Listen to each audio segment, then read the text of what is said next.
کہ پی ٹی آئی مبینہ غیر ملکی فنڈنگ کیس کی سماعت چیف الیکشن کمشنر سکندر سلطان راجہ کی سربراہی میں 3 رکنی بینچ نے کی۔ پی ٹی آئی اکاؤنٹس کی جانچ پڑتال کے لیے قائم اسکروٹنی کمیٹی کی رپورٹ پیش کر دی گئی۔ چیف الیکشن کمشنر نے رپورٹ کی کاپیاں تمام فریقین کو دینے کا حکم بھی دے دیا۔ پی ٹی آئی مبینہ غیر ملکی فنڈنگ کیس کی سماعت چیف الیکشن کمشنر سکندر سلطان راجہ کی سربراہی میں 3 رکنی بینچ نے کی۔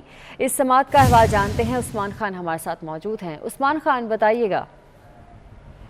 جی بالکل، آج پاکستان تحریک انصاف کی جو فارن فنڈنگ کیس ہے اس کی سماعت ہوئی ہے۔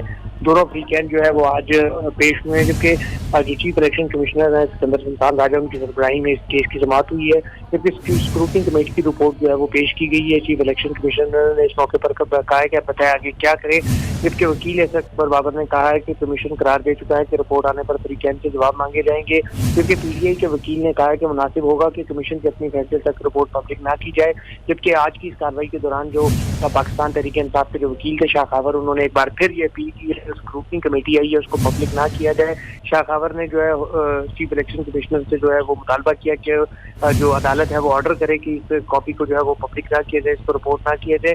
پھر پی ٹی آئی کے اکاؤنٹ کی جانچ پڑتال کے لیے قائم اسکروٹنی کمیٹی کی جو رپورٹ تھی اس کے مطابق جب سکندر سلطان راجہ نے کہا ہے کہ رپورٹ آ چکی ہے اس پر ہمیں فیصلہ کرنا ہے، جبکہ وکیل جو ہے انہوں نے کہا ہے کہ ہمیں اسکروٹنی کمیٹی کی رپورٹ اور معاون فراہم کیا جائے، جبکہ یہ رپورٹ صرف فریقین کے لیے ہے، رپورٹ فریقین کو دی جائے، ہم اپنے کمنٹ دیں گے، اس رپورٹ کو اس وقت تک پبلک نہ کیا جائے۔ یہ پی ٹی آئی کے وکیل شاہ خاور نے جو ہے وہ کیا، جبکہ ممبر کمیشن نے کہا ہے کہ یہ تو ان کیمرہ نہیں ہے، جبکہ حکومتی وکیل نے کہا ہے کہ ہم وضاحت جمع کرا دیں گے، اس کے بعد بیشک الیکشن کمیشن رپورٹ کو اوپن کر دیں، کیونکہ پی ٹی آئی کے وکیل شاہ خاور نے مزید کہا کہ رپورٹ کو اس وقت تک کانفیڈینشیل رکھا جائے، دیگر جماعتوں کے اکاؤنٹس کی اسکروٹنی کا عمل مکمل ہو جانے دے، وہ رپورٹس بھی اپنی بہرحال میں ہے، اس کو بعد سب کو اکٹھے دیکھیں گے، جبکہ سب رپورٹس کو کیسے اکٹھا کر سکتے۔ چیف الیکشن کمشنر نے اس موقع پر تمام فریقین کو جو ہے وہ کاپیاں فراہم کی، جبکہ پاکستان تحریک انصاف نے 2 ہفتوں کا مزید وقت دیا اگلی سماعت کے لیے، جس پر عدالت نے 2 ہفتوں کے لیے سماعت جو ہے وہ ملتوی کر دی ہے۔ جی ٹھیک ہے، بہت شکریہ آپ کا عثمان۔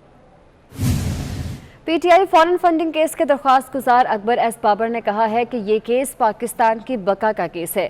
کیس پر بروقت کارروائی ہوتی تو ملک کی یہ حالت نہ ہوتی۔ 28 بینک اکاؤنٹس ہم سے چھپائے گئے۔ الیکشن کمیشن نے اسکروٹنی کمیٹی کی رپورٹ کو مسترد کر دیا۔ اسکروٹنی کمیٹی 29 ماہ بعد ناکام ہو جائے تو کیا اس کا قائم رہنا بنتا ہے؟ کمیٹی نے ایک آرڈر پاس کیا کہ آپ یہ 10 فائنینشیل انسٹرومنٹ جو ہیں یہ جمع کرائیں۔ ظاہر ہے پی ٹی آئی نے نہیں جمع کرائے، جن میں تمام بین الاقوامی اکاؤنٹس، تمام پاکستان کے اندر اکاؤنٹس۔ آج تک وہ آرڈر کمپلائی نہیں ہوا، کیونکہ ایک بھی بین الاقوامی اکاؤنٹ آج تک پی ٹی آئی نے جمع نہیں کرائے، جبکہ 6 کی ہم نشاندہی کی ہے جس کو تسلیم کرتے ہیں۔ 28 بینک اکاؤنٹ اسٹیٹ بینک کے توسط سے تمام بینکوں کے ذریعے الیکشن کمیشن میں جمع ہو گئے۔ یہ وہ اکاؤنٹس ہیں جو آج تک ہم سے چھپائے گئے ہیں۔ جب ایک اسکروٹنی کمیٹی 28-29 مہینے بعد مکمل طور پہ ناکام ہو جائے الیکشن کمیشن کے اپنے آرڈر کے مطابق، تو پھر کیا اس کا قائم رہنا بنتا تھا؟ چیف الیکشن کمشنر جو موجودہ ہیں ان کے دستخطوں سے، جس میں انہوں نے اپنی اسکروٹنی کمیٹی کی پہلی رپورٹ کو ربش کر دیا۔ لیگ رہنما احسن اقبال کا کہنا ہے کہ فارن فنڈنگ کیس نے پی ٹی آئی کی شفافیت کا میک اپ دھو دیا۔ مسلم لیگ نون نے کوئی اکاؤنٹس الیکشن کمیشن سے نہیں چھپایا۔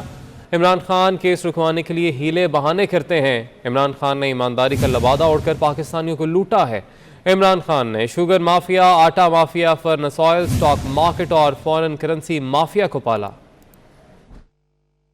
جو ایمانداری کا میک اپ عمران نیازی نے اور پی ٹی آئی نے اپنے چہرے پہ سجایا ہوا ہے، فارن فنڈنگ کیس نے اس میک اپ کو دھو کے رکھ دیا ہے۔ مسلم لیگ نون نے کوئی فارن فنڈنگ کیسز یا اکاؤنٹس الیکشن کمیشن سے نہیں چھپائے۔ 2 درجن سے زیادہ پی ٹی آئی کے ایسے اکاؤنٹس دریافت ہوئے جن کا الیکشن کمیشن میں حساب نہیں دیا گیا تھا، اور اس وقت سے پی ٹی آئی اور عمران نیازی صاحب جو پورے پاکستان میں مسٹر کلین بنتے ہیں، شفافیت کے چیمپئن بنتے ہیں، وہ فارن فنڈنگ کیس کی سماعت کو رکوانے کے لیے مختلف ہیلے بہانے تلاش کرتے رہے ہیں۔ وفاقی وزیر اسد عمر کہتے ہیں کہ تحریک انصاف نے شفاف طریقے سے پیسہ اکٹھا کیا، انصاف کا پیمانہ ایک ہونا چاہیے۔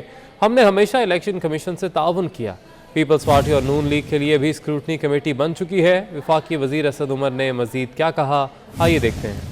پیپلز پارٹی اور مسلم لیگ نون کے لیے بھی اسکروٹنی کمیٹیز بن چکی ہیں۔ ہم یہ چاہتے ہیں کہ قانون کے تقاضے پورے ہوتے ہوئے تمام تینوں جو اسکروٹنی کمیٹی ہیں ان کی رپورٹس جو ہیں اس کو فل فور مرتب کیا جائے۔ فنڈنگ کی رپورٹس جو ہیں وہ ساری قوم کے سامنے رکھی جائیں گی اور الیکشن کمیشن کے سامنے رکھی جائیں گی، تو ساری قوم دیکھے گی کہ سب سے زیادہ شفاف طریقے سے پیسہ اکٹھا کیا تحریک انصاف نے، لیکن سب کے لیے یکساں آئین کے مطابق کسی دو ملتے جلتے اشخاص یا اداروں کو دو زاویوں سے نہیں دیکھا جا سکتا۔